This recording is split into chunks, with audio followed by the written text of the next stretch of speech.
Hey guys, what is up? Welcome back to my channel. It is Drew here from Lone Fox. I am really excited for today's video. I just got finished making the thumbnail and I was like, today's IKEA hacks is such a good video. If you guys have not been following my channel or you're brand new to my channel, whatever it might be, hello, I'm Drew. I post brand new home decor and DIY content every single week, so you can click that subscribe button below, turn on the bell icon so you get notified when I upload new videos. But I have like a reoccurring video I do on my channel, which is IKEA hacks. I love shopping at IKEA, but I find a lot of their pieces to be very simple, very basic, and sometimes I want my pieces to be a little bit more elevated, a little bit more personalized and fun. Oh my gosh, I also completely forgot to mention, guys, I got my eyebrows microbladed. Can you see? Can you tell? Like, can you see these hair strokes? These are all fake. Sorry, I have literal spray paint on my fingers. These are all fake hair, real hair, fake hair. My eyebrows before, I'm gonna put in like the TikTok video right here that I filmed of the process. You can follow me on TikTok at LoneFoxHome. Sorry for jumping off like track really quickly, but if you were curious why my eyebrows maybe look different, are more arched, are more just like filled in / look dark, that's because they're in the healing process right now, but I am obsessed with them. Like, I have filled in my eyebrows every day of my life since high school because I had such bad eyebrows before. I'll insert a before and after as well so you guys can take a look at it. But I cannot believe that I can now wake up and just like have a good eyebrow. Like, that is crazy to me. Okay, enough rambling. I just wanted to let you guys know in case you were curious. Let's get into today's video.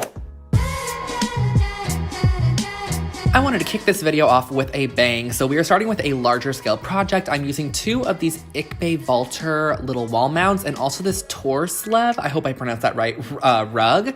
And the other supplies I'm gonna be using are a hot glue gun, wooden dowel, black spray paint, and some painter's tape. So I'm taking this rug, and I believe this is a 3-foot by 5-foot rug, and I'm going to be taking the top portion and I'm actually going to be folding it over on itself and then hot gluing down just the edge.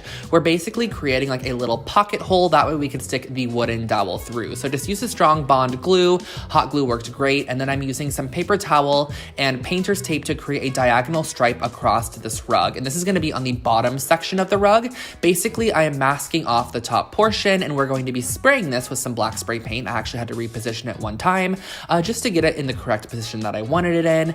And then once you have that, I brought it outside and I used this 2 times Rust-Oleum black spray paint that I used in my thrift flip video. And I'm just going to be spraying the entire bottom portion of this rug. Now, since this is going to be a wall hanging, I don't really mind that it's going to be like crunchy and textured. Of course, you wouldn't want to probably use this on your actual floor, but since it's the wall hanging, I figured it would just be totally fine to spray the bottom portion of this. And the great thing is that you can totally spray this with any color you like and really have like a coordinating wall tapestry. And I absolutely love the way that this looks when it is hung up. So I gave it a good coating. I had to go over it multiple times just because it was kind of splotchy.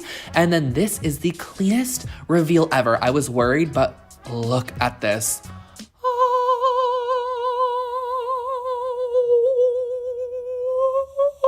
Okay.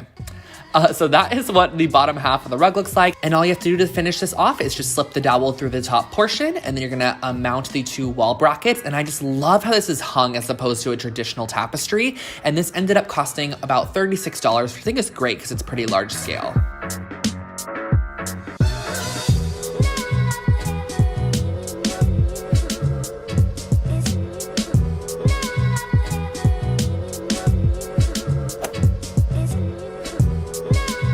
I told you guys that this video is filled with a ton of projects I loved, and this one is probably one of my favorite decor items I've actually created. So just go back if you want to look at those supplies because we're going to jump right in. I'm starting off with these Lindronde objects, which I've used these before on my channel, and they are just like round circular decor pieces, and I'm also using some air dry clay. And what I'm going to be doing with this clay is basically just molding it around the actual hoop portion of this like decorative object, and I'm going to be creating it into sort of a new, more organic, kind of steel looking object, a very CB2 restoration hardware vibe.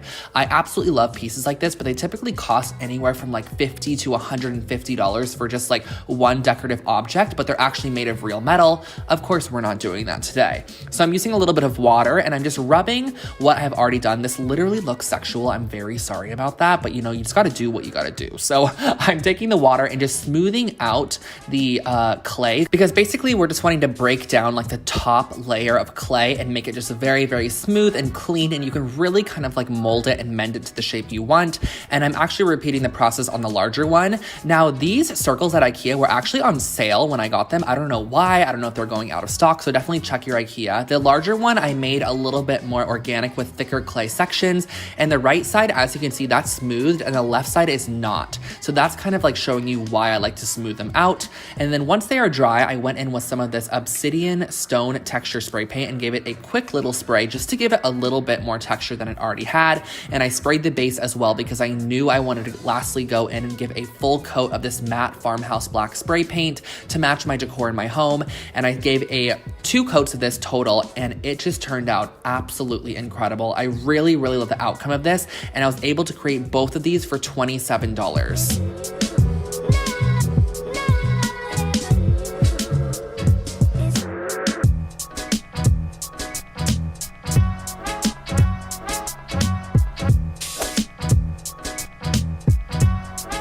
You know, I had to create a super affordable project as well. So these are the overall, I think they're pot holders made of cork, and I'm also gonna be using some assorted paints, macrame rope, and scissors. So the supplies are super minimal. And these are the 3 items that you get. And I was like, these are really great shapes to actually create a wall hanging with. So I grabbed a couple of paints in like a peach color, a more pinky peach color, and then a tan color.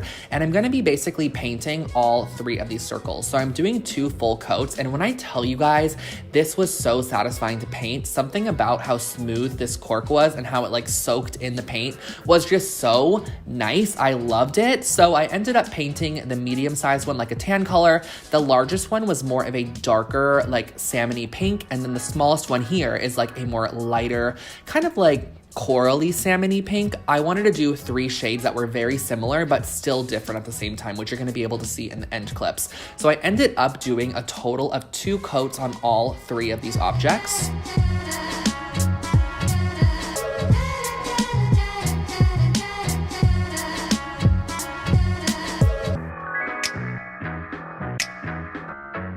And of course, you could not forget about the back, so I went in and just gave just 1 quick coat to the back side since it wasn't going to be shown anyways. I just wanted to make sure that it looked decent, of course, from all angles. And these are my 3 tones. So next what I'm doing is grabbing some macrame cord. I will link this below for you guys. And I'm cutting out 2 just random, probably like foot-long sections. And I'm going to be looping it around and then pulling through my strands through the largest loop. And then I'm going to also be doing the same thing on the medium-sized loop. So we're going to have both of these like this. And then the smallest loop is actually gonna be the center point. So I'm pulling both of the rope sections down through, and you're gonna see exactly what I'm doing to connect these. I wanted a very clean finish. So I'm flipping it over. I'm putting hot glue on the backside and basically just gluing these down to the actual backside of the smallest loop and repeating the same process on the other side. That way, when you flip it over, there's no knots or anything, but it's gonna look super, super smooth. And then it's also gonna be level at the same time. So this basically finishes it off, but of course I needed to add a little loop to the top portion. So I'm adding on some macrame cord in a loop, tying a knot at the top, cutting off the excess strands, and that finishes off this wall decor item, which I actually was able to create for just $8.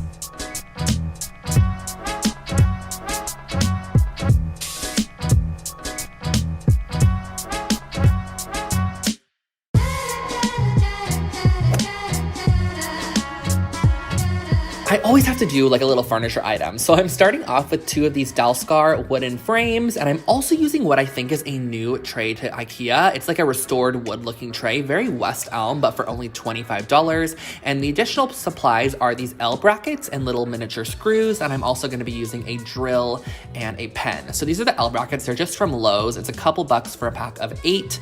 And what I'm doing is I'm opening up the frame and pulling out everything on the inside of the frame. You're not gonna need any of those pieces at all.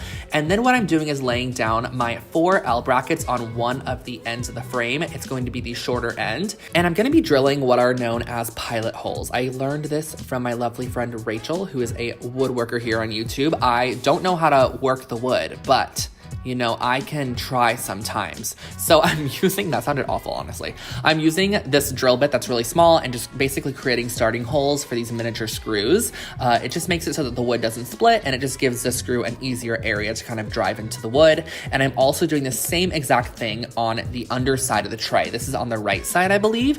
And I'm gonna be repeating the process on the left side as well, because we're gonna be using these picture frames as the legs to this sort of like geometric table. I think it just turned out really cool in the end, and the woods looked amazing together. And I used some pliers to pull out the little black pieces that are kind of like to hold in the actual picture. And then once you are done, you have your miniature little rustic wood side table for $39.